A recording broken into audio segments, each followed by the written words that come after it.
Go. All right, good afternoon, or whatever time it is a day for all of you.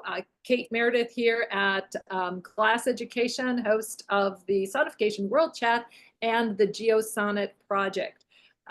We are really happy to be here today. There's a lot to talk about, and I will get to community announcements and introductions in the middle of the meeting, or maybe we'll wait all the way to the end. But Duncan has a time conflict this morning, so we are going to lead right off today with our first presentation.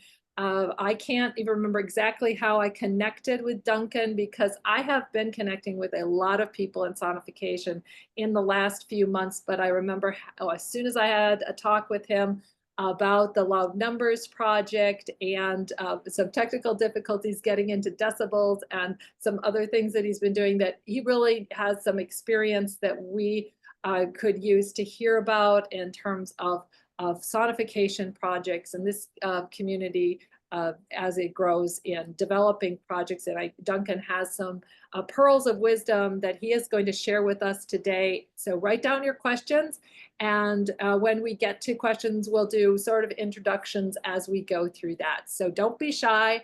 And for now, Duncan is going to talk. So if you want, he's not going to have any slides today. He's just going to be talking to us and going through. So it's maximum accessibility. But if you'd like to pin him a little larger or change your view, just go ahead and do that. I'm going to be going to speaker view here. And Duncan, please take it away, and welcome to GeoSonNet. Thank you so much, Kate, and thank you to the whole Sonification World Chat team for hosting me today. Yeah, in the next 20-ish minutes, I'm going to talk a little bit about the work of my sonification studio, Loud Numbers. I'm going to give you a quick introduction to the Decibels sonification community, and I'll do a small overview of the Data Sonification Awards 2025, which is just wrapped up. As Kate said, I don't have any slides, so don't worry, you're not missing anything. I'm just going to talk. I thought that would just be easiest, really, because putting together loads of slides, it's quite a lot of work these days, because you got to make them look nice and everything. So yes, you can just gaze at my face instead. So Loud Numbers is a data sonification studio run by me, Duncan Gear, and my collaborator, Miriam Quick. And it's a virtual studio because I live in Malmö in the south of Sweden, and Miriam lives in Devon in the southwest of the UK. And actually, kind of because of COVID and all kinds of other stuff, we've only, I think, hung out in person, Miriam and I, maybe like 8 times in the 6 years that we've been working together. We talk constantly, and we have like check-in meetings every other week or something like that, but it's very rare that we actually get to hang out in person. So yeah, it's been a really, really productive and wonderful virtual collaboration that we've had over the last 5 years or so. I'll give you the quick origin story, which is that the very first time that we hung out together, we were at a conference in the UK in 2019, and Miriam told me about a project that she'd done called Sleep Songs, where she had taken breathing data from her and her partner while they were asleep and turned it into a choral piece of music. And I was at that point getting really, really interested in sonification, because although I don't have any kind of formal musical training, Miriam has a PhD in music. She's like the brains of the operation. I don't have any kind of formal training. I have just been in bands my whole life and a DJ and various other things. And I've always loved music, but I was super interested in sonification, and I heard that Miriam had done some. So I was like, yes, I'm going to talk to you. And we had a lovely chat. And then a few weeks later at an awards show, I basically went up to her and I was like, would you want to make a data sonification podcast? And she sort of gave me a maybe, let me think about it kind of answer. And I was like, oh, okay, that's not going to happen. But then a few weeks later, she emailed me and was like, I've thought about it. Let's do it. And so we arranged a meeting, and from there, we pretty much started Loud Numbers as a podcast originally. And over the next 18 months or so, I think it took us about a year and a half, we sort of taught ourselves how to do sonification from resources that were online, and we put together the first season of a podcast with 5 episodes. There's one called The Natural Lottery, which is a techno track about climate change. We have a piece of music called Tasting Notes, which is it's sort of about the experience of drinking different kinds of beer with data from a professional beer taster. We have a piece called Boom and Bust, which is a jungle track about the US economy. We sampled a lot of different presidents. That one's kind of fun to listen to.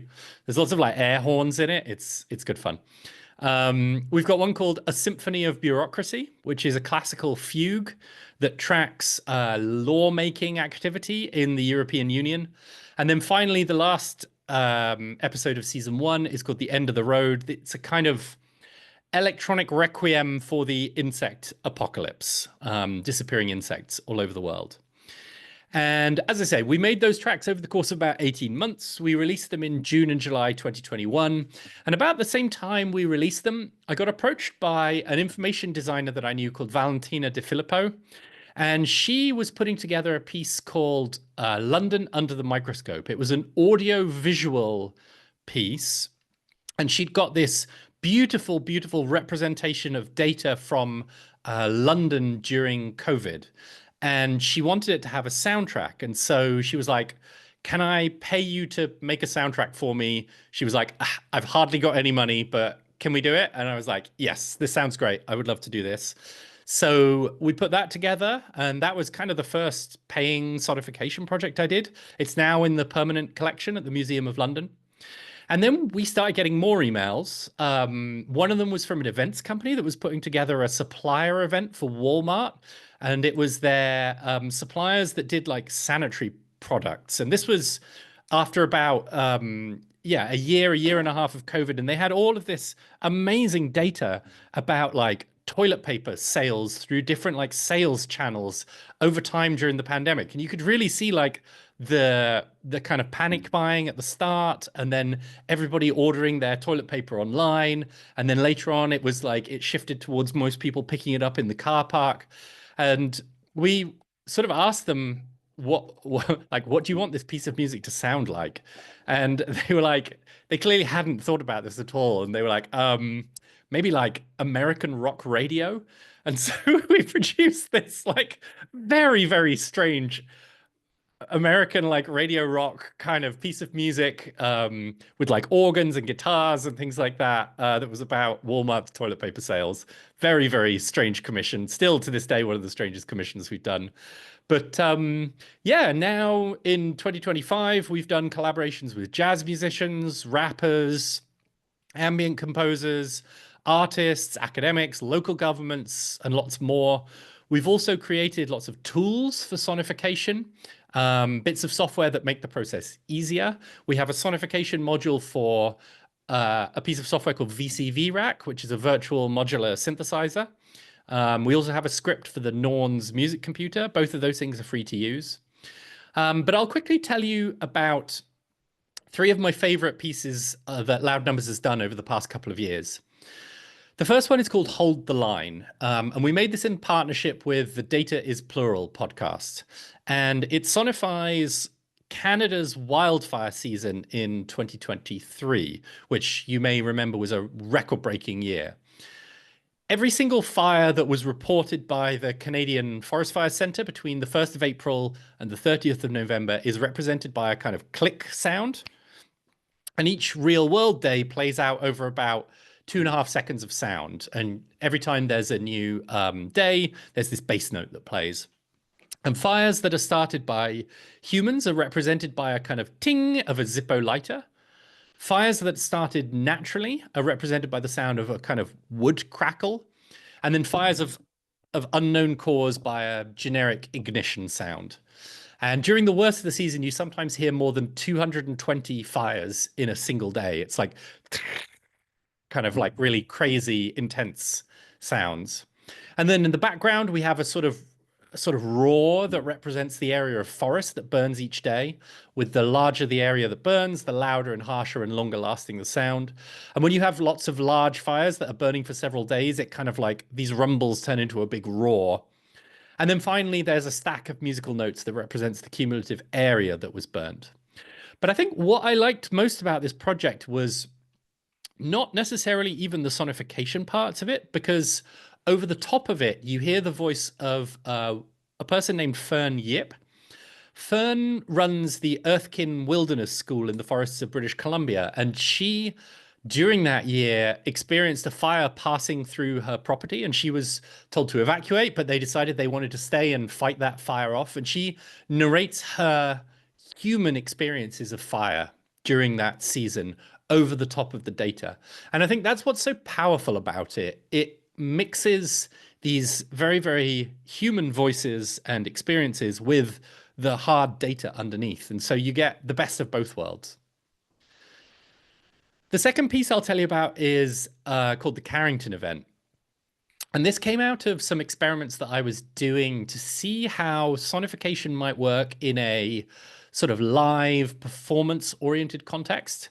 And this was in collaboration with a friend of mine called Ben Dexter Cooley, who maybe some of you know.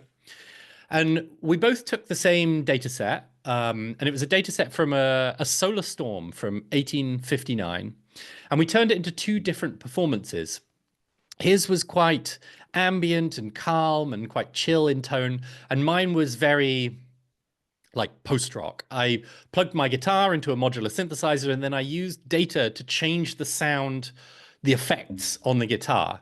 And so when the storm is low, you hear sort of radio noises and the guitar rings out cleanly. But when the storm gets more intense, the guitar gets swallowed up by huge clouds of delay and reverb, and the radio turns into white noise. It's kind of an intense piece.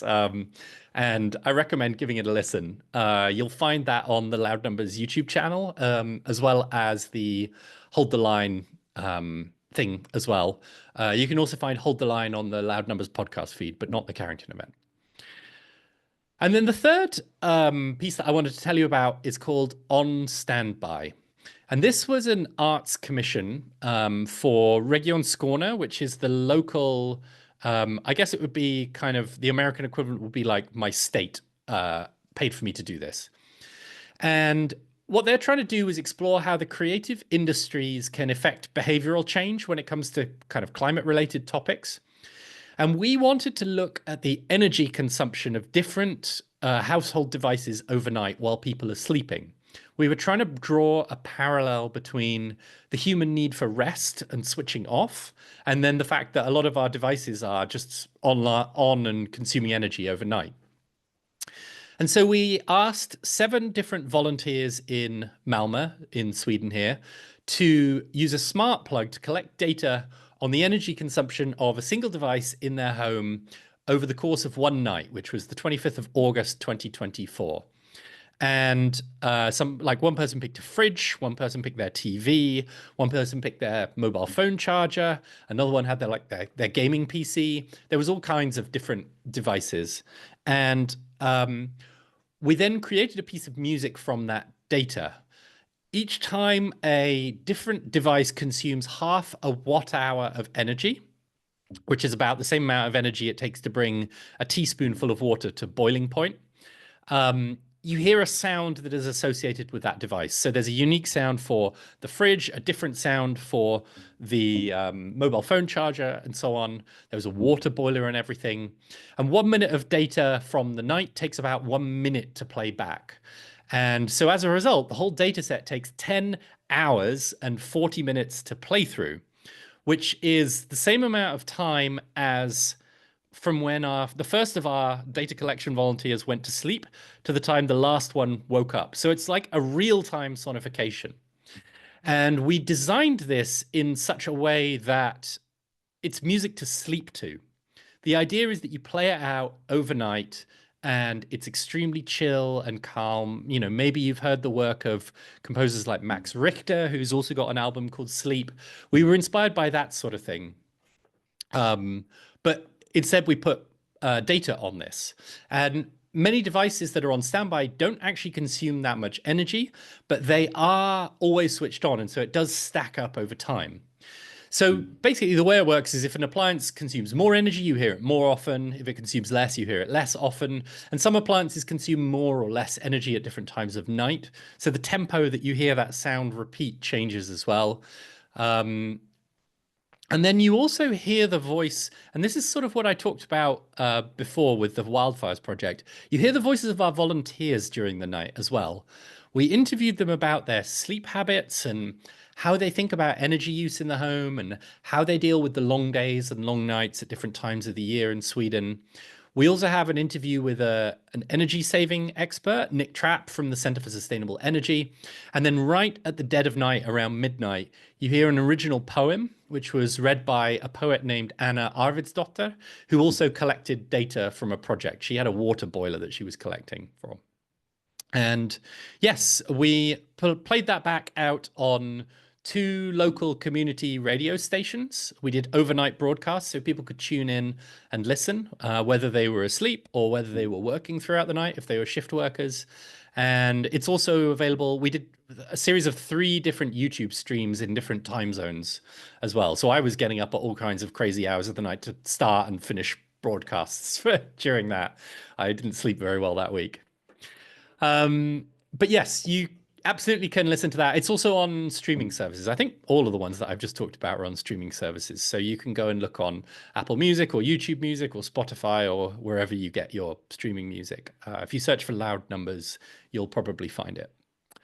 So that's a little bit of a taste of what Loud Numbers has done recently. We're currently working on a project about different agricultural climate scenarios in the UK for a research agency.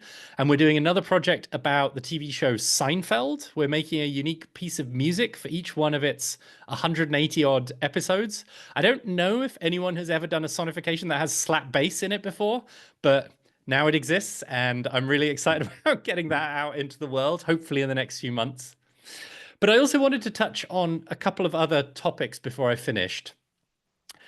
One of the things that we really care about at Loud Numbers is community. When we started, we found out that there were lots of people doing sonification, but they weren't really talking to each other. The kind of academics were over there, and the experimental musicians were over there, and the artists were over there, and the journalists and science communicators were there, and they didn't really interact very much at all. So we created a small community space using a piece of software called Discord that hosts chat rooms, and we called it Decibels. And you can find it at the web address decibels.community. And now we have a little bit over 350 members from all around the world. People sort of share their work and ask questions and inspiration and resources. We've done some talks and some workshops. We've done some challenges where people start with the same data set and make something with it. And we're super open to new people joining. There are no requirements at all. We just ask that people introduce themselves when they join. So please come over and check it out at decibels.community. And then finally, I wanted to talk about one more thing, which is that about 18 months ago, Paolo Cucciarelli and Sarah Lenzi, who I believe spoke at the last round of Sonification World Chat, approached me about creating an awards program for sonification. And this was something that I had already been thinking about a little bit because I thought it would be another really nice way to bring the community together around a shared annual event that could also have the potential to reach people outside of sonification too. And we looked at existing awards programs in other fields, and we looked at some of the goals that we had set ourselves for what we wanted to achieve with an awards program. And we created something that I think is quite interesting. It's not like a sort of Oscars style awards program where you pick the best whatever of the year. Instead, it's a bit more like a kind of Michelin star thing. There's criteria that are set by experts. And if your work is good enough, if it meets those criteria, you get awarded. And all of the people that meet those criteria are awarded as equal winners. Excuse me, I'm just going to take a sip of water. So there are 3 categories in our first year of awards. We did a category for art pieces, a category for communication, and a category for analysis, which sort of includes academic and industry work. And to figure out the criteria, we appointed 3 committee chairs. Jamie Pereira handled art, Jordan Werfs-Brock handled communication, and Myung-John handled analysis. And they assembled a group of experts, and together with those experts, they came up with a set of criteria.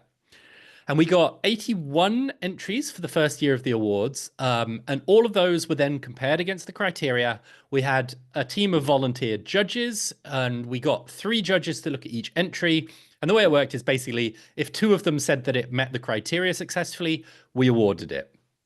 And you can go to sonificationawards.org to find the winners list and see the criteria. There's quite honestly some amazing work among the winners this year. I discovered so many pieces that I had no idea existed and have been hugely inspiring to me personally. It's so great to have what is effectively the state of art of sonification all assembled in one place. We've been really, really happy. It's a huge success. And on the website, you can also sign up to get notified when we open the next round of submissions, which will be later this year. We'll also be looking for, we need to sort of revisit the criteria for next year as well. So if you're interested in being one of the expert panel that helps set the criteria, we'd love to hear from you. You can find our email address there too at sonificationawards.org. Okay, I think that's probably enough from me. I hope that was interesting to some of you. If you want to hear more from Loud Numbers, you can sign up to our mailing list at loudnumbers.net. And we also have various kind of social media accounts under the same name. But yes, thank you so much for listening. I am very happy to answer any questions that you have. So Duncan, that was awesome. What I really appreciate from your talk is the your explaining of the connection between the data and the sonifications that are being produced. As a person that's come into this through astronomy, through time series data and sonifications, and wanting to do serious science with the data, I have in my mind what it looks like to have a sonification and what I'd like to see happen in terms of being able to have greater disability access to data in a different modality. But what I'm hearing from your talk is some very interesting possibilities about making this ubiquitous and making this, having people grow up within the sphere of hearing data. And I think that opens up all sorts of possibilities for us and has something that would resonate with this community. So I know that there's other people with comments or questions. So I will just, if you can put your actual, the little icon hand up, that would be great. You find that under the react button down at the bottom, or if you cannot find that, just start waving and I will put you on my list. But Adrian found the button first, so we're going to go to Adrian. So first of all, thank you for presenting, Duncan. It's great to hear that there are even more people doing sonification than this group knows about. And I appreciated your arts, humanities, and STEM connections. My question came when you talked about how you were basically self-taught in sonification, and one of the things that I think is important to the SonNet project is providing people with helpful resources. So I'm curious, what did you use to teach yourselves how to sonify?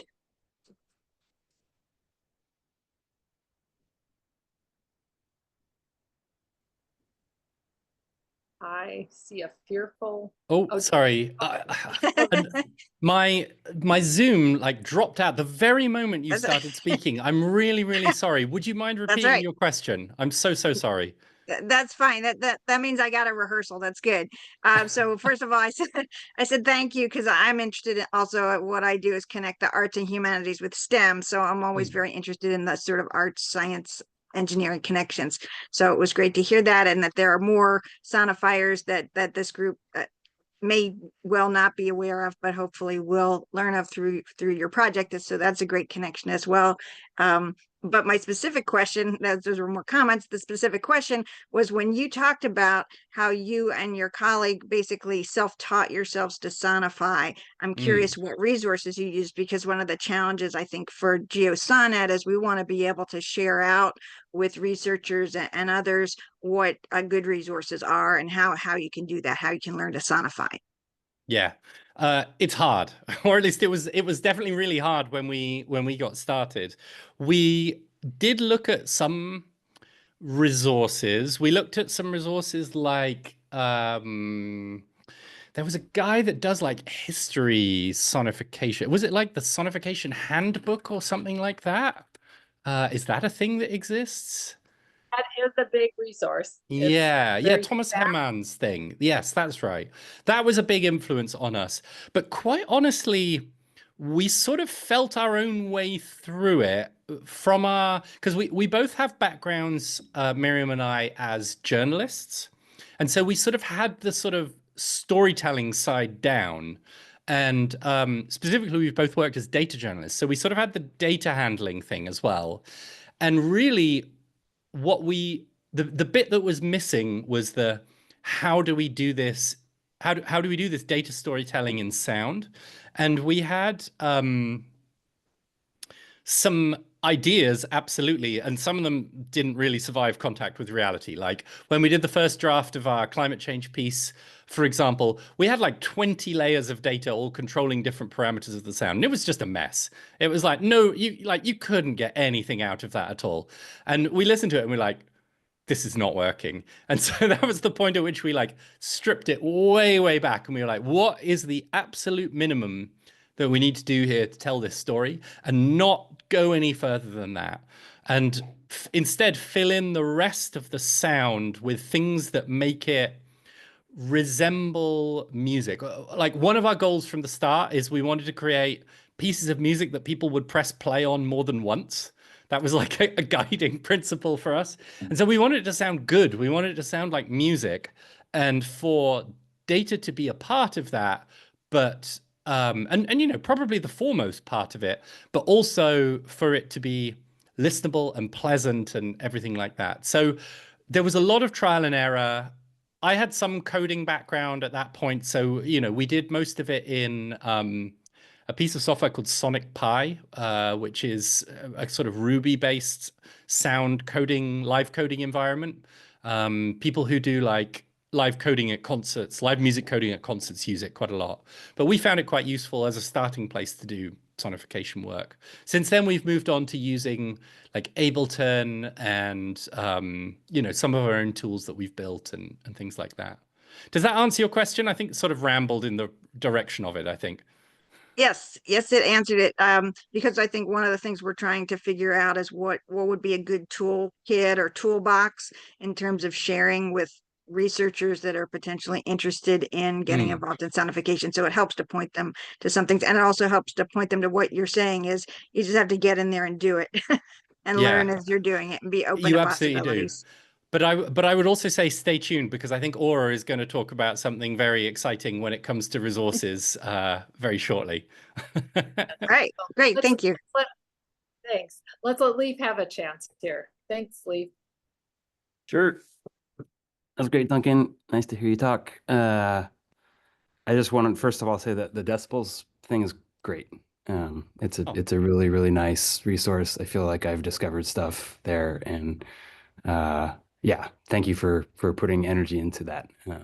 Oh, thank you for saying so. It's been a real joy seeing it grow over the last couple of years. So yeah, thank you for being a part of it.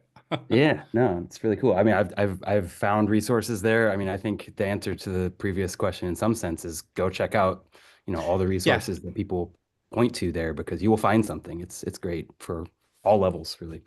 Yeah, and we've also tried to assemble a few beginner resources like from the Decibels community. So there's a little bit there as well that might be worth checking out.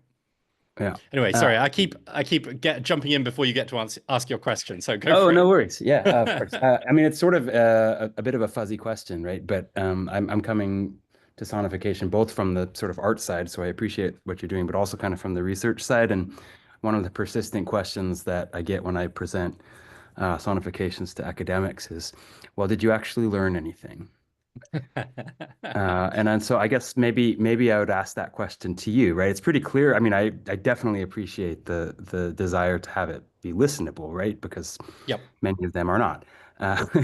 But that other one is trickier, right? And so I don't know. I'd just be curious to hear your thoughts on whether you can learn something new by listening. Yeah, I kind of feel like the reason. Okay, so as I said before, my background is as a journalist, and I have been doing like my day job, you know, if you don't call the sonification stuff a day job, which sometimes it is, but my day job really is making data visualizations. And so most of the time I'm working in the visual realm.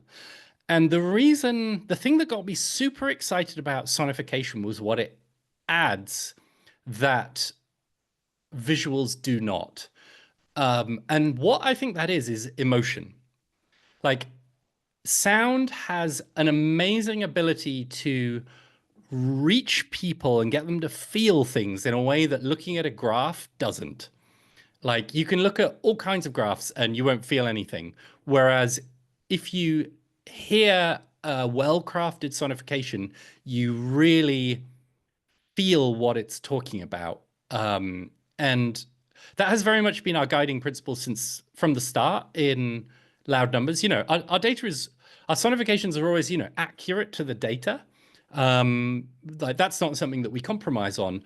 But when it comes to doing the sound design and sort of like figuring out what sounds are we going to use to represent this, we will absolutely lean into things that get people to feel stuff. And that's kind of against this idea that sometimes, so I have a, you know, an academic science background, and I always come up against this idea sometimes when I'm talking to academics that the data is somehow neutral and it should speak for itself and things like that. And like, that is patently untrue, right? It was collected by humans. It exhibits all of human biases and everything. Like, there's no such thing as a neutral data set. And so as a result, like, when you're freed from the need to represent something in a neutral way, you can really start to think, what stories can I tell with this instead? So when I get academics sort of saying, you know, what did you learn here that we wouldn't have got from a chart? The answer isn't necessarily like I discovered something new, at least in the kind of work that we're talking about. I know that there are some great people, especially in the astronomy sphere, who do fantastic work learning things from sonification systems. But in the kind of work that we do, we use sound to get people to feel things, not necessarily to learn things, because we think that, like, people don't change their behavior when they learn things. They change their behavior when they feel like they need to. And so that's very much the guiding principle behind the way that we approach it. Does that make sense? Sure. Yeah. Okay, we're going to take one more question and then we're going to move on. And I want the community to keep thinking too about what do you want to hear more about, and that will drive some of our future ones. And if we need to have things like open office hours to discover a tool, I think I can work with individual speakers to set things like that up. So do make notes and send me emails or whatever that you would like to do. Micah Lewis, go ahead and do introduce yourself. Oh, hi. So I'm Micah Lewis. I'm actually a sophomore at U of L right now, an undergraduate student who's been interested in sonification. I just wanted to say I appreciate listening to your talk, and my question is about, like, so you seem to have a very heavy emphasis on narrative and telling stories with the data, which I really appreciate. And I was wondering, like, how that impacts, like, the audience that you get with your podcast, and, like, do you know anything about who's listening? Is it really just academics, or is it like reaching towards a general public and things like that? It's definitely not academics. You know, we're very much aiming at the general public in our work. Yeah, perhaps some academics are listening, but that's certainly not the audience that we are aiming at. Like, a lot of our work is quite, you probably got it from what I was describing earlier, but a lot of our work is kind of activist in nature to a greater or lesser extent. And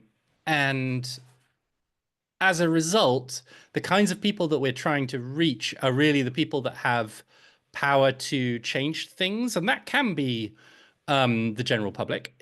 If you know, we think that that is going to be an effective strategy for driving behavioral change, but sometimes it can be policymakers. You know, some of the work that we're doing that I mentioned very briefly at the end recently on agricultural climate scenarios, like that's absolutely aimed at a policymaker audience. We want to put data into a context that will be easier for people who don't necessarily have that much experience working with data and understanding uncertainty and things like that. Trying to get that to be more understandable and more relatable for some of those people. So while I and then in terms of the podcast itself, one of the kind of my personal rules is like never look at the stats for like how many people are listening to it, because that way it just lies terror and just making me feel like I'm not doing anything useful in the world at all. So I don't actually know how many people are listening to the podcast. It seems to be enough that we get in commercial inquiries, so you know that's sufficient. But yeah, I do think it's important to try to make sonifications for as broad an audience as you can. Like, absolutely, there's a value in making complicated systems that people who are trained to use them can get a lot of information out of. But I think it is equally important to create sonification systems that you don't need any training to understand and that you can immediately engage with without special training or needing it, like having it be explained extensively before you begin. Like, I think that very much that's the way that you can like change behaviors and drive people to think differently about the world, is by reaching them in new and novel ways. And I think sonification is a really good way of doing that. I will just also, in voice, reply to Robert's direct message that he just messaged me. He's saying that the link on decibels.community is not working currently. So I'm actually going to post a new invite in the chat, if I may, which you can use to sign up. And then I will immediately after this go and fix the link on the website so that it's working. Thank you for letting me know that it's not working. Okay, There's well, the link. thank you so much. Thank you so much, Duncan. That was much appreciated, and a lot of leads within your talk for my work and for possible future world chats. So we're going to, unless Aura Lee has also needs to, as a time crunch, I'd like to do now is put our introductions, circle back to our introductions, and then do your presentation last. Does that work for you, Aura? Yeah, that's totally fine. No problem. Okay, thanks so much. All right, so part of the community is I want you guys to get to know each other, even if it pulls up in, takes a little time out of into our meetings, because we have made some good connections over the years and some great people here working on some projects. So we have made it to 20 people here today. I'm very proud of us. And so we're gonna just go around. I'm Steve Everett. You're up next. Just let us know who you are and how you got here. The evaluation consultant that Kate lined up to help the Sonification World Chat. I have been doing evaluation work for NASA and the Air Force for about 20 plus years. I just punched out from my most recent NASA work. At the same time that NASA decided that DEIA stuff was to be purged from the government. So they purged me as well when that happened, and I decided to retire because I was old enough. And the lady in the red sounds shirt, Kathy Bailey Allen, is my spouse, and she's been retired for 7 or 8 years. She said, yeah, sure, come on. So I am winding that down. I am a musician, though, and I have been almost my entire life classical musician. I played the oboe and the English horn when I was in school. And so I am coming at sonification, hearing things in my head that I had not heard before and imagining things. In fact, I've got like 3 or 4 sticky notes that I have filled out with stuff just listening to the ideas that we've heard, during that first presentation. So Duncan's got me thinking, and I'm sure the rest of you are going to keep that going for me too. Thank you, and congrats on retiring, sort of. But Kathy, I did not know you were retired. I couldn't have told by the amount of time I see you on meetings. So Kathy, go ahead and introduce yourself. So as Steve said, he and I are married, and he pulled me kicking and screaming out of retirement to help with the Everett Group evaluation stuff. But my background was predominantly in corporate training. And so that's where I come from in this. Thank you. Anna. Hi, everyone. I'm Anna. I work with Amy Bauer at Woods Hole Oceanographic Institution. And so she has some sonification projects you may have heard of, Accessible Oceans. And that's how I got into this and met Kate. Okay, thanks. And Leaf, I didn't introduce you before when you were up to speak, but tell us about your project real quick. Yeah, Leif Karlstrom. I guess I work at the University of Oregon.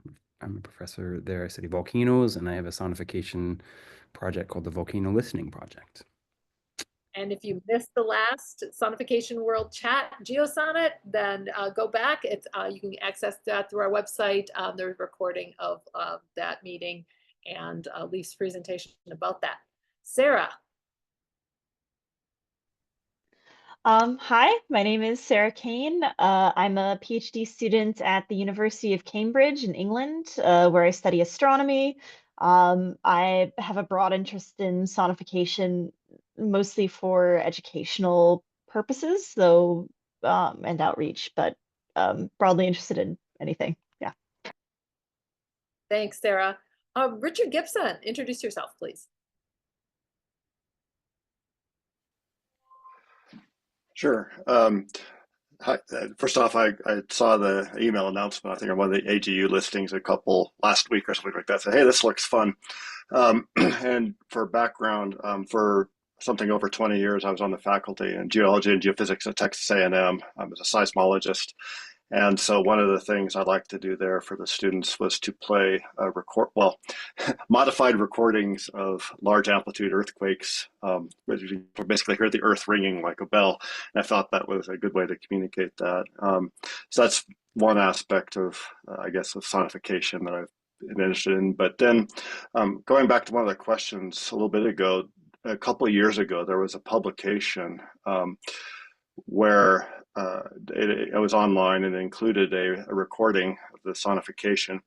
And in fact, I fully accepted the claims of the article, because when I listened to that, I could pick out and hear correlations that were much more difficult to identify visually. So that's sort of been in the back of my mind. And so it's something I've been interested in trying to learn more about, some of the tools that people use and how to approach this. And I'm working now with a group at Colorado School of Mines, and I think it's a perfect opportunity because we have a complex data set with different time and spatial scales, and I think some of the sonification could be a good way to help communicate some aspects of the data set, more from a science side rather than an outreach side or activist side, but it's something I'm interested in learning more about. So I'd start following more of what your community is doing. Excellent. We're really glad to have you, and I'm really glad to find new people to get involved, because that is the mission of the project. Also, supposedly to help you find money within the NSF, but since they're up for the 65%, we'll see where that goes. But at least the GeoSonnet is still here, and we will just keep doing our work and waiting to see how things shake out. So do make sure you've signed up for the mailing list, either on the website or send me your contact information, and make sure that I get you on the site, on the list. So we will keep going. Adrian, go ahead and introduce yourself quickly. Hello, I'm Adrienne. I'm a musician and educator. I do a lot of informal education. I I'm a volunteer with NASA's Solar System Ambassador Program through JPL Caltech, and I've been doing that for more than a decade.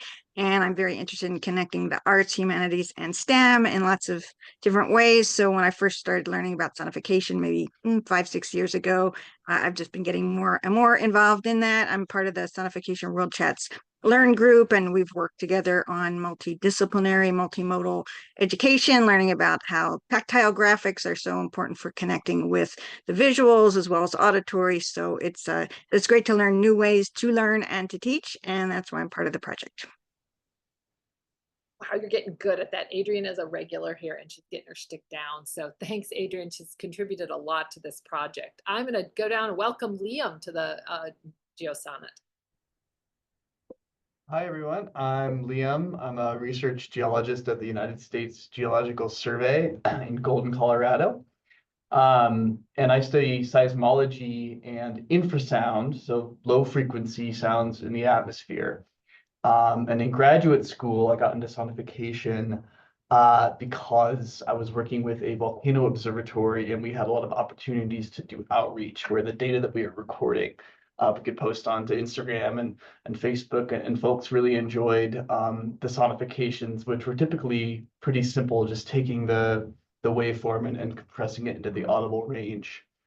And I I've done some code development geared towards people in the sort of seismology sphere to make it easy for them to produce these sort of simple sonifications. And I'm also on the side just interested in making music electronically. And so I really enjoy that I get to research sound and a lot of the same processing that we apply to our data, we can apply aesthetically and when we're making music, which I think is really cool. And I'm here because I saw an email announcement. I think it was in a volcano-related listserv that I'm on. Happy to be here. It's been really interesting. Good, great. I'm glad that was a lead given to me by Leaf. So I'm glad to see we've reached a few people. Jess, it's good to see you here. Go ahead and introduce yourself. Hi. Can you hear me? These headphones are a bit weird. Yes. Okay, awesome. Hi guys, I'm Jess. I haven't been here in a minute because last time I was here, I was Jess, and now I'm Dr. Jess, which is very exciting. So I am an astrophysicist. I'm actually currently I'm at Vanderbilt University, but I live in Hawaii. I've noticed a couple of volcano people on here. I am not a volcanologist, but I live literally 2 miles from Kilauea. Like, I'm the last house before the caldera. So if anyone ever wants to put any sensors on my property, you are more than welcome, because I'm not selling this house. So send me stuff and I'll stick it in the basement or whatever. And we're also got like 300-foot lava right now, which is pretty cool. But no, I'm an astrophysicist, and I work at Vanderbilt, but I'm also now the communications director for the Frisch Center for Autism and Innovation, and the CEO of my own nonprofit, the Neuroverse Initiative, which works at the intersection of neurodiversity and space science. Yes, sorry, it's early here. So I think about sonification in the realm of supporting people with autism like myself, and how different modalities can support learning and happiness. And we just got $7 million taken away from us by the government, which was just fab, because accessibility is in that bucket. So just smiling, just keeping on. Gonna save the world. Let's save the world, guys. Let's save the world. Yeah, please. We just got back from a conference with the Schools for the Principles of the Blind in Fremont, California, and it was fantastic to spend a week with some really dedicated professionals who are just looking at, making the world a better place. And part of our big push here is to make sure that sonification remains an accessible resource for people with vision impairments. And since I downplayed that in this grant, I made this grant about geoscientists because, my husband was in politics for many years and I could see the writing on the wall. So we far are safe, and we can keep if you guys want some extra anger, I had a workshop cancelled while I was en route to it on a plane, right? The workshop, supported by NSF, was to find autistic adults jobs. Just saying. Yep. That's all it was.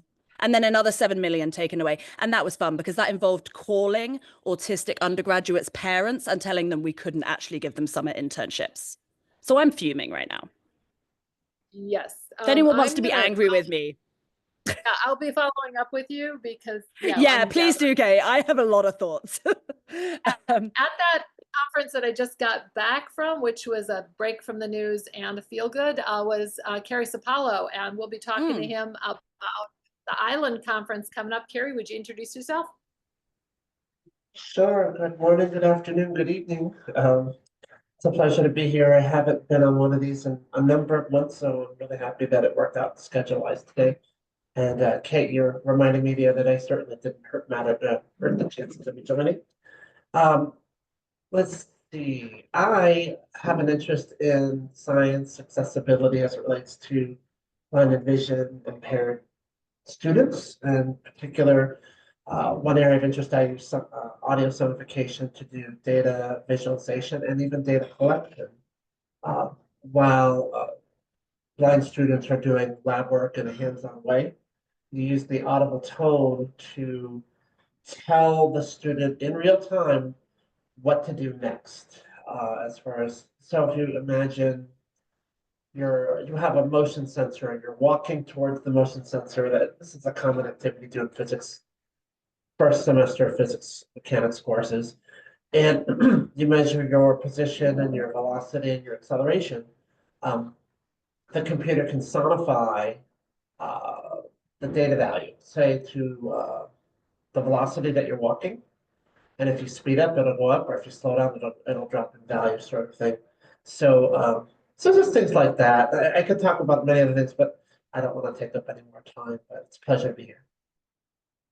We'll put you on our list. I'm going to be meeting with Kerry on Wednesday, and we're going to be talking about some possible sonification to take to all of you through conference that he's setting up. Tyler, introduce yourself. Welcome to the GeoSonNet. Hi, my name is Tyler. I work for the USGS Cascades Volcano Observatory, and I haven't done any sonification ever, but it's always been something I've been interested in ever since I saw Leaf's excellent Kilauea video. So happy to be here and learn. Oh, we are so glad to have you. You're just the folks we're looking for. Okay, Oliver, welcome and introduce yourself.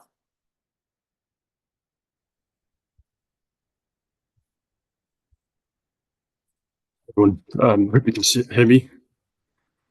Yes, we can. Great. Kia ora, from New Zealand. I'm Oliver. I work for GNS Science in the volcano monitoring group here. I'm in the same boat as Liam and Tyler. I saw the advertisement for this on the volcano mailing list, and I was interested in geosonification projects. I'm kind of interested in it because I think it's an underutilized tool for outreach here in New Zealand, and I'm just keen to learn more about how we can do such a gold mine of data we have here for more than natural hazards we have in New Zealand. So yeah, I'm glad to join this community and learn more. Thank you. Thank you. Okay. So we have another new person with volcanoes. So that's excellent. Oh, I was going to go to Bobby, but maybe he'll come back. Bobby is an old time hand at the sonification. One of the very first sonifications that I learned about 10 years ago, it was his working with Georgia Tech. And so I would love to have him on sometime to talk about the work that he has done in the past. Cheryl Vogelhatch, give us your intro. Another old timer with the Sonification World Chat. Cheryl, you got your mute on yet. There we go. How's that? Yes, we got you. Okay, perfect. Those toggle buttons and it pressed it too many times. Cheryl Vogelhatch, I'm a museum accessibility researcher and consultant. I founded a firm called Museum Senses, and I help museums develop tactile or audio components for museum exhibits.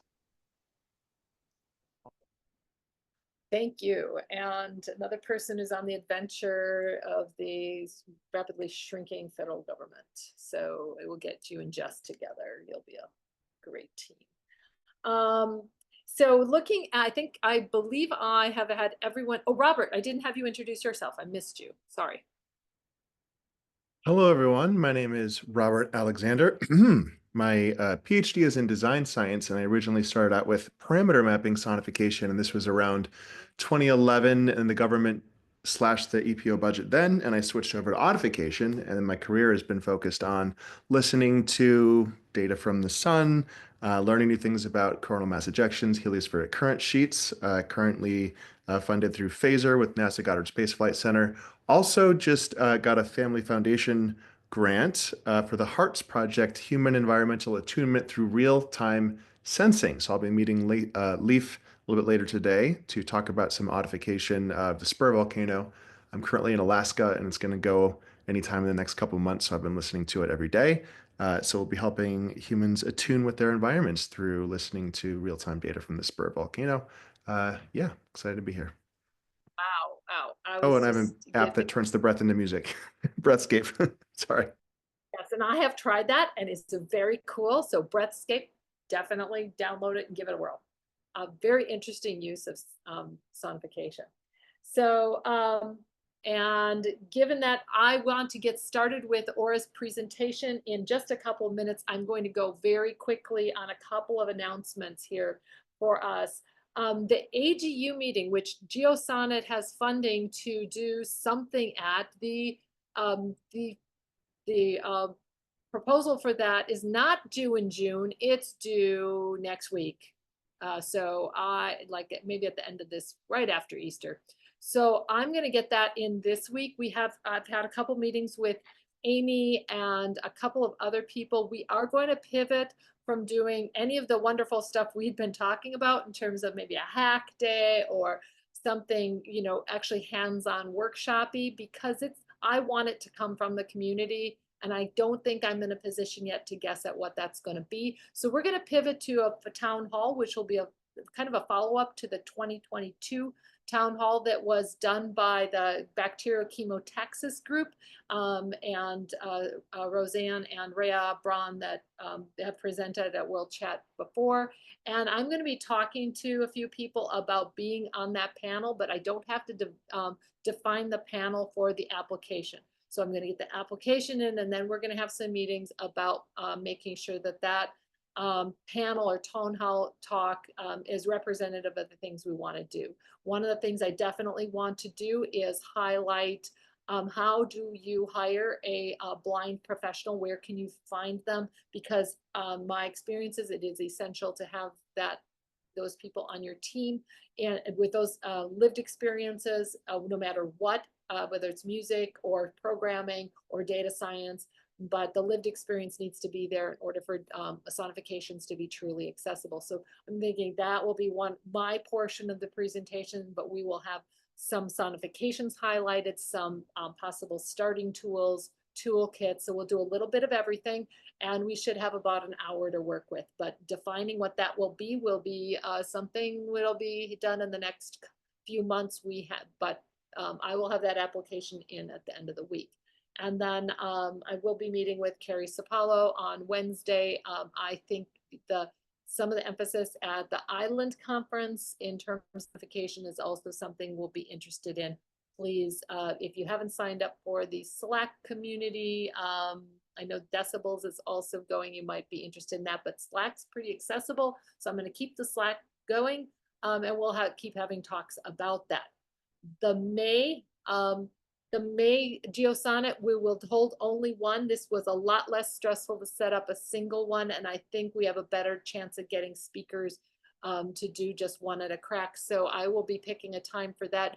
Mary Edwards is going to be presenting, and I wanted to get Carla Scalati with her resources, but we're looking for one more resource person. I will be talking to you, Robert, very soon about that spot. So, but if you're in Alaska waiting for a volcano to blow, maybe you're not the best choice. So we'll be chatting. Still looking for someone to fill the resource spot. Mary will be doing the part where we're just demonstrating different sonifications and that resource. So with that rapid speech, I've hit the top of the hour. Now it's time to go back to Aura. If any of you have any questions about what I just babbled off, please put them in the chat. I'll be happy to get to that. But Aura, this is, I had a conversation with Aura just a couple of weeks ago, was absolutely thrilled with the tools she's putting together and the rich resources in terms of those questions that we've had about how do we get this to be ubiquitous and used and picked up. And she's looking at the community we need to be talking to, which are the journalists. So with that, I'm gonna let Aura give her own introduction and tell us all about her Sonification toolkit. Hi, can you all hear me? Great. Yes, we can. Thank you so much, Kate. It's so wonderful to be here. And yeah, I really appreciate all your energy and effort in putting this together. And yeah, for the opportunity to jump in and share my project. I've put together a really brief presentation, but I'm not great at speaking off the cuff, so I apologize. I'm kind of just going to be reading a script in a way, but then I'll jump into sharing my project. So if you just give me a moment to share my screen and see if I can do it properly. Okay, I think this will work. Okay. We have it. Alrighty. And I want to still have you all visible and there. Okay. I think things are looking pretty good. But yeah, actually wanted to give a couple shout outs. It was really great to hear from Duncan. He's been a huge support in terms of connecting with the sonification community in terms of my experience over the last couple of years, and can definitely vouch for the Decibels community, really active and supportive community on Discord. So definitely recommend that and the Loud Numbers podcast. And also, it's really great to see Sarah Kane here because I feel like this is a full circle experience because I think I was at South by Southwest a couple of years ago. I'm not sure if it was 2 or 3 years ago now, but I heard her speak on a panel and spoke with her after, and she recommended that I join the Sonification World Chat. And that's actually how I first found this group. So it's really cool to kind of having a full circle moment. But anyway, I'm just gonna jump into my presentation. So yeah, so a bit about me. My name is Aura. I work as a data curator with the University of Michigan and separately also as a research fellow with the Reynolds Journalism Institute, which is based at the University of Missouri. I'm really interested in combining art and data and audio in a creative and playful way. So I've been curious about sonification and exploring it over the last couple of years. I was working as a data scientist formerly, and kind of took the leap to try to combine my interests in a bit of a more interdisciplinary way. So sonification definitely came up in that exploration. And the project that I'm going to be talking about today is a data sonification toolkit that I've been building as part of a fellowship project that I've been doing through the Reynolds Journalism Institute. So the data sonification toolkit is a web-based resource geared towards journalists, audio storytellers, and information designers. It's designed to centralize the scattered, wide-ranging array of sonification resources out there and provide a simple entry into data sonification. And just a bit about the fellowship itself. Again, the Reynolds Journalism Institute, it provides funding to a yearly cohort of professionals to build free resources for journalism. So this is a resource that will always be free and available to anyone, to the public. So just some project goals that I had in starting out and creating this resource. One is break down the barriers to data sonification and demystify this practice in an approachable way. I think so many people are perhaps intimidated by it, and I really wanted to help break down some of those barriers. Another is encourage people to use sonification as a novel, playful, emotional, and accessible method for communicating with audiences. I think Duncan really spoke to that bit about emotion and connecting with listeners. And third, just centralize sonification resources and offer a sustainably useful toolkit for sonification enthusiasts. Given the fellowship, this toolkit is in the context of journalism and kind of speaks to that application and speaks to examples that have come up in journalism so far, but I really want this to be a resource that anyone can use and is not exclusive in any way.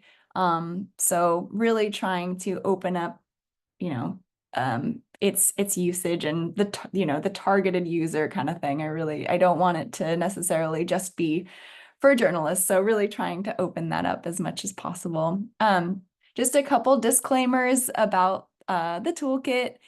It is still being developed and edited, so there's a lot of sections that I'm still working on and still adding content to. So just to give a heads up regarding that, been working on it gradually and adding content and also getting feedback. So I always welcome that.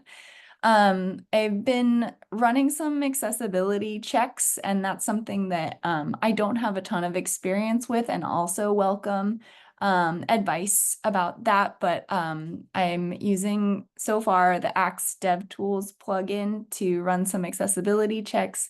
So far, it's not really passing visual accessibility checks, for example, contrast in dark mode. So that's something I'm working on. And then, also just diving a bit more into just how accessible is it at the moment and how can I better that. And then also looking into voiceover screen reader and doing some tests that way. And then finally, I'm still learning. I don't pretend to be a sonification expert at all. So I really welcome any feedback, and this has definitely been a learning journey for me. So with that, just want to jump into showing the toolkit itself. So the toolkit lives at the URL sonificationkit.com, and I'm just going to jump to showing that now. So I'll just describe what this resource contains and how it's laid out, and just the navigation of it and everything.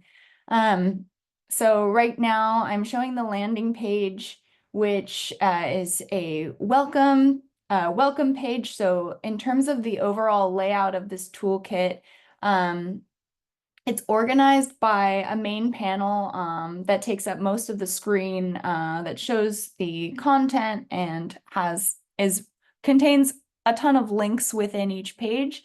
On the left side, there's a long panel that is sort of organized into chapters. I think of this toolkit as a sort of book in a way, but it's organized by chapters that it can be navigated non-linearly. You can just jump to a section of interest, or you can navigate it chronologically if that is what you wish. On the top, there's a couple of links, basic jump to links that I'll maybe speak to after, but just want to describe the first chapter, which is the welcome, just saying, welcome to this data sonification toolkit, introducing what sonification is and how to navigate this toolkit. So for example, use the left side panel to navigate, jump directly to a section. There's a search bar in the top right part of the screen. So if you're looking for a specific keyword or topic, it's a pretty good search bar, I would say. This toolkit is powered by Gitbook. That's the platform that I decided to use for this project. which, Gitbook is meant to be an API documentation tool, but I found that it was really useful for something like this. So I'm just going to jump into, let's see, actually, I'll quickly list some of the chapters that live in the side panel. I organized it by concepts, methods, tools, audio editing, resources, examples, roadmap, and quick exercises. So I'm just going to jump into the concept section, which is actually organized into a couple subsections. So jumping into the first concept section, what is data sonification? And this gives a brief overview of data sonification, briefly, just conceptually what it is, and it immediately has some links of examples in journalism right off the bat, so that people would be able to click examples and listen to those, like those that I have posted in here. So for example, I have the New York Times sonification from 2017 called 9 Rounds a Second, How the Las Vegas Gunman Outfitted a Rifle to Fire Faster, which I feel like is a great audiovisual example in journalism. There's an example from NPR's Planet Money where they're converting basically data to operatic expression of housing price index. And on Marketplace, what sound does a volatile stock market make? And that's from Jordan Wirfs-Brock, who's been a really large part of the sonification community and a big influence on me. The next subsection of the concepts is benefits and applications. So, why even try sonification? Why is it worth it? What's great about it? And how can you apply it? And I just mentioned, actually, I'm realizing that I should try to keep this as concise as I can. I realize that I can probably ramble on too much, so I'll try not to just read everything that's in here. But yeah, just go over some benefits and applications. The next subsection of concepts is sound and data parameters. So talking about what choices are we making in terms of what we grab from the data and how we convert that or express that in the form of audio. So mentioning some examples of, I have some links in here that references parameter mapping primarily, but for example, Matt Russo describing data-related choices and Jordan Wirfs-Brock describing possible dimensions of sound. So some links in here to presentations, and then some links or a link to how this is described in the Data Sonification Handbook. The next subsection talks about design and aesthetic. So here I really talk about the value of design conscious sonification and how sonification that really, well, when sonification designers or creators really take into account the listening experience and put a lot of intention into their sonification, it can really be impactful and land on listeners' ears in a really effective and powerful way. And I give some examples of that. One shout out that I make is from Reveal at the Center for Investigative Reporting, which created a sonic memorial to the victims at Orlando Pulse nightclub. And there's a link to that example. I also reference some research that has been done on this topic. So Sara Lenzi and Paolo Cucciarelli, which Duncan mentioned those individuals, and they are co-founders of the Data Sonification Archive. And they've done some great research about design conscious sonification, which I referenced in here. I've also referenced some design resources for sonification. So for example, there are many ways to customize your sonification. or using vocal sketching or drawings of sounds as ways to brainstorm. I've also linked to the data sonification canvas from Sarah and Paolo. They've created, this is linked on the data sonification archive, but it's basically a canvas divided up into quadrants that cover use case, mapping choices, sonification approach, and listening experience. So it's a great tool for planning out and executing a project. It's the next subsection of concepts. Then the final subsection is training the listener. So this is something that I feel is very important in the listening experience for sonification.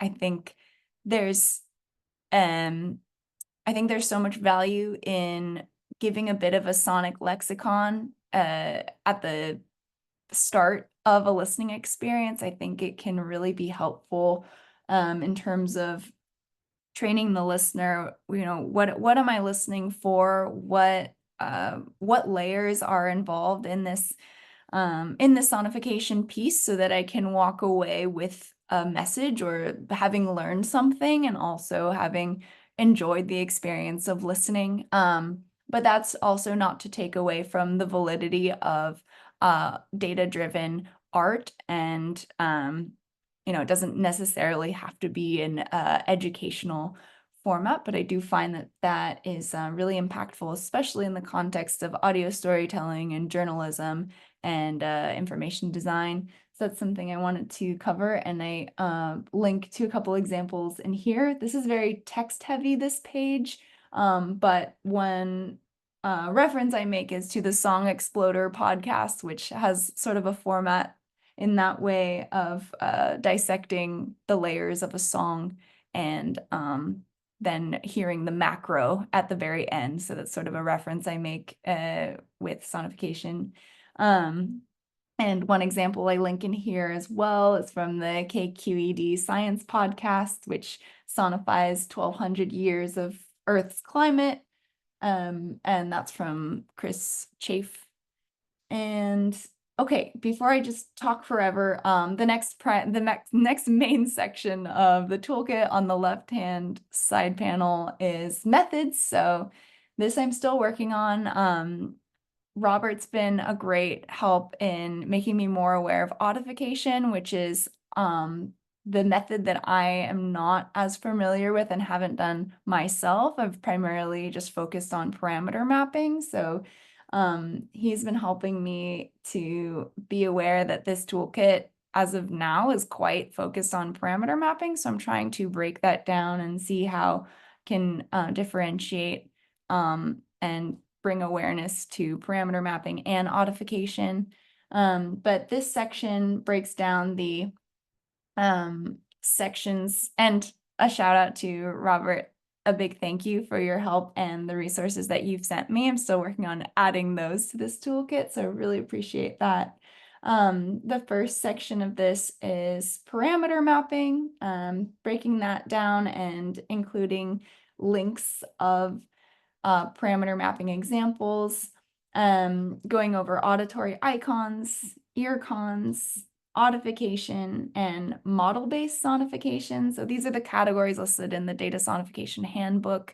I'm still looking for a good, concise definition of model-based sonification. So if anyone has a reference to that, that's not just directly from the Data Sonification Handbook, I would greatly appreciate that. Still developing that. And then finally, a section about quote unquote punk sonification, which I think is really important to also give attention to as well, because there's been some really great work done on this.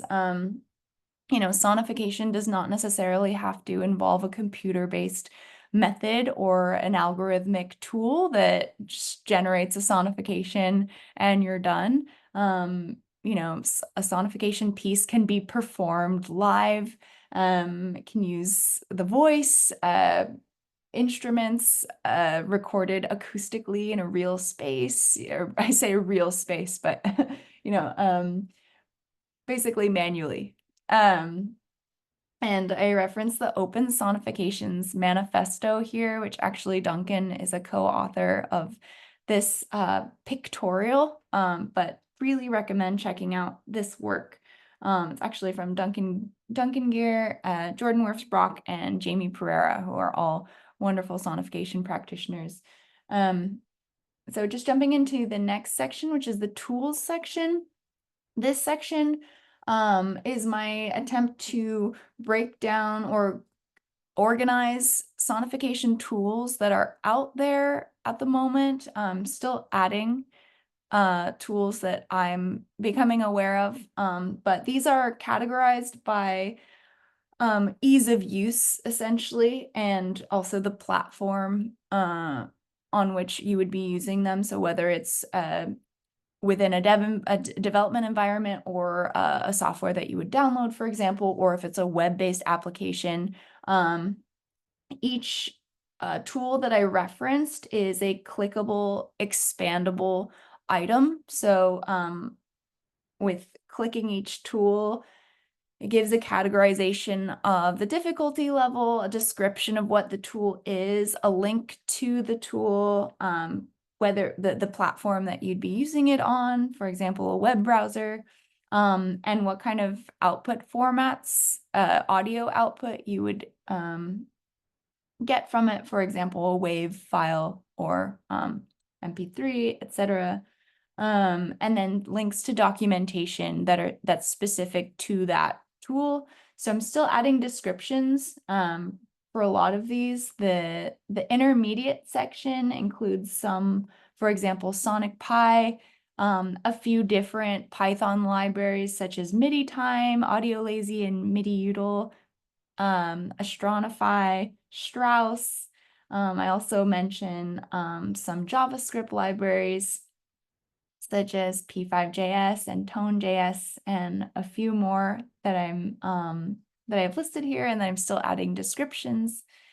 And then the next, or just to mention also some of the easy to use out of the box sonification tools. I've listed Two-Tone, HighChart Sonification Studio, Data Sonifier, CSV to MIDI, Data Mapper, and Star Sound. Further down in this section, I've listed some audio editing tools. So, for example, if you want to further customize what you might get from a sonification tool listed above, and change the sonic parameters of your output, you might drop it into an audio editing software like GarageBand, Logic Pro, which is what I generally use, or Audacity or Adobe Audition. I have several or a few others listed here and still adding to those. And then there are some online audio editors that are also available to use as well, and some free audio resources if you want to use samples in your work. Jumping to the next section, audio editing. So kind of jumping off of working with some of those audio editing tools.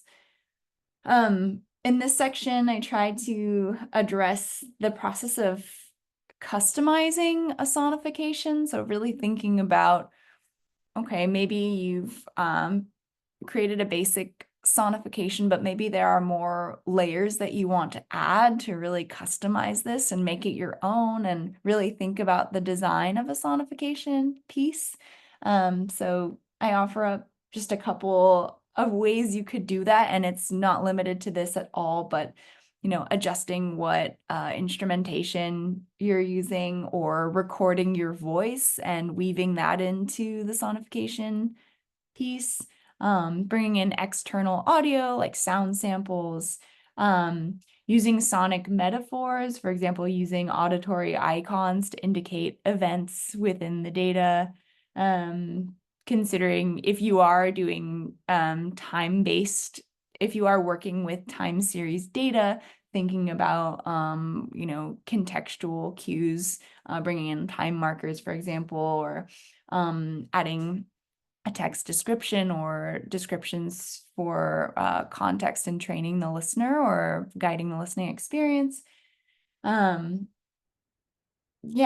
so just about customizing. And then the next chapter in the toolkit is resources. This is broken down into subsections of documentation, articles, guides and tutorials, data sources, and presentations and interviews. So without going too much into that, each of these subsections just has a list of links. Some of the documentation, for example, would be the Sonification Handbook and the Getting Started Guide from the Decibels community, and many others. Some articles that have been published about data sonification. I have a section on that, many links in there. Guides and tutorials, some broad tutorials that are not tool specific, and then some tool specific tutorials. I definitely have a lot to add here, but yeah, slowly adding tutorials and guides that I find. Data sources if you don't already have data that you're working with, which I imagine a lot of the folks here already have very specific data that they are working with, but just providing some ways to get inspired of data resources here. And then presentations or podcast interviews that have been published here as well. Lots of links that I've listed here. The next chapter is examples. So at the start of this section, I actually link to the Data Sonification Archive, which I'm excited to see has had many updates recently. So that's such a wonderful resource of examples. But I'm also just working on a table of sonification examples in journalism specifically, given the nature of this fellowship project and how it's sort of geared towards journalists. So really trying to collect those examples and just working on how the best way to share this in a table format would be. Right now it's in a Google Sheets file. So I'm working on maybe a better way to share that, but it just lists many examples in journalism. The next chapter tries to map out or tries to provide a roadmap for how you might approach a sonification project. For example, choosing your data, defining your goals and brainstorming your design, crafting your story and your approach for presenting the information, choosing your method, the editing and customization process, getting feedback from community, and making adjustments, and then exporting and sharing your sonification with the world. And the next section or next chapter is intended to be a quick exercises section. So this is something that I'm still wanting to develop and haven't completed yet. And I'm working on creating a few basic exercises that people could try out themselves if they are interested and haven't done it before or don't know where to start. So before I just talk for way too long, a few more sections in this toolkit on the side panel. There's another general section that's connect and community. So I have a community page here, which lists the communities that I'm aware of. For example, the Decibels community, ICAD, the Georgia Tech Sonification Lab, High Chart Sonification Studio community, Sonifriday, Sonification World Chat, and SonNet. So if there are other communities that folks are aware of, I'd love to know and add those here. But each listing contains a description of the community and a link to join it or find it on the internet. And then just jumping to the section just that covers what this project is about. I've just listed my email here in a section to contact the author. So if you have any feedback or questions or just comments, again, this toolkit is still under development and needs a lot of work, but I would really love to hear from you. And again, I'm still learning, so I really welcome any feedback and just some links as well, a bit about the RJI fellowship that made it possible for me to justify my time during the last year working on this. I've also, as part of the fellowship, I published monthly articles about this project and about data sonification and just my experience with this whole process. So those are linked here in And fellowship Orly, articles. we're at the bottom of the hour, and Okay. some people are already starting to drop off, but I'm just going to have to, now that you've made it through most of your site, but I'm Sounds going to good. just let No, we'll that's just leave perfect the because meeting. I was able to get through pretty much all of it. So if anyone Good. Well, wants we'll to leave reach the out, meeting please open. do. If anybody does have questions, we will stick around for a little while. Otherwise, just keep your eyes open for announcements for the May meeting will probably be the 3rd week in May, and we will have it in one time zone again. So with that though, I wish you all a good day, but I will leave the meeting open if anyone has any questions, because this is a really good resource. You really don't sell yourself short, Aura. It is excellent. There's lots of great stuff there. Any questions? So it's a great resource. It sounds like it's not live yet. And what I'm wondering is, will this be shared with journalism schools and also like high school journalism classes? Because it seems like it would be a great opportunity for students to be working with the tools in this way. So it is live Oh, it actually. is. I Okay. dropped the link in the chat. It's live at sonificationkit.com. And yeah, regarding sharing this with specifically journalism students and that audience, the fellowship program has been a great help in sharing the resource specifically with that audience. I am also kind of back and forth on a few emails with professors, for example, that would want to use this in their classroom.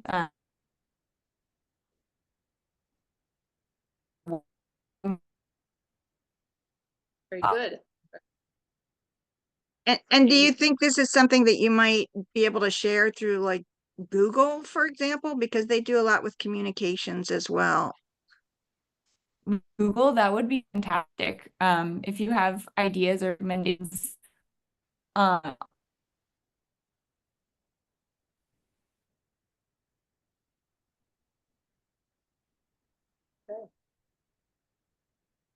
All right. Thanks. Anybody?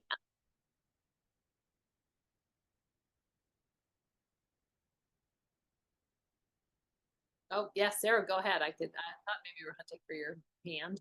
It's not, I suppose it's not a question. I just wanted to say what an incredible resource this is, and how great it's going to be, and also how, yeah, cool it is to reconnect with you in this way, years down the line. So I'm super excited to see this work, and I think it's just really great, and it's going to be super helpful. I know I'm going to be directing people to this all the time, so thank you. Oh, thank you so much. Sorry, my Wi-Fi must have dropped off just now because I was somehow kicked out of the meeting. So I think I caught the second half of what you shared, Sarah. But yeah, thank you so much. And it's really great to reconnect with you after a couple of years also. So yeah, thanks in advance for sharing the tool. Yeah, and I didn't hear the end of what Adrienne said because I don't know if she said something else, but sorry about that. Oh, yeah, I was just saying that I wondered if there was a way to connect this with Google, because I know they do a lot with communications tools, and they're also very interested in the education outreach aspect of it. So I'm not sure how you would connect with them, but I'm guessing they probably have links and they'd be interested in what you're doing. Thank you.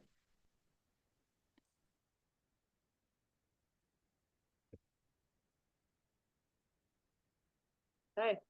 And I apologize for talking for so long. I didn't know the best way to navigate presenting this without just sort of describing every chapter. So yeah, Well, thanks for all of your patience. Yeah, we have enough vision impairment, people with vision impairments on there that I think what you did was just fine. It was very good. And you have a lot of really interesting information there. Okay.